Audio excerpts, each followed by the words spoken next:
This is what remains of the parking lot of the Ahli Arab Hospital in Gaza City, where a massive blast on Tuesday killed hundreds of people.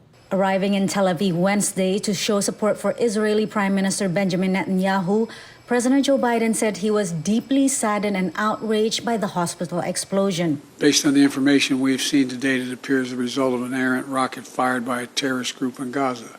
Biden said Israel has agreed that humanitarian assistance can begin to move from Egypt to Gaza and announced $100 million U.S. aid for Palestinians.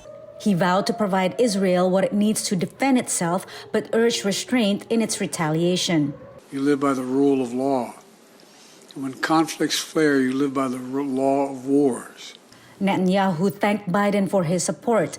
His government has pounded Gaza with airstrikes, killing 3,000 people, and ordered 2 million Gazans to evacuate ahead of an expected ground invasion in response to the militant group Hamas' brazen incursion on October 7th, which killed 1,400 people. Hamas is responsible and should be held accountable for all civilian casualties.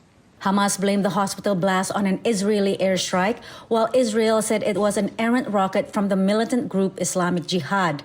That group also denied responsibility. The hospital was considered a haven for Gazans fleeing Israeli attacks.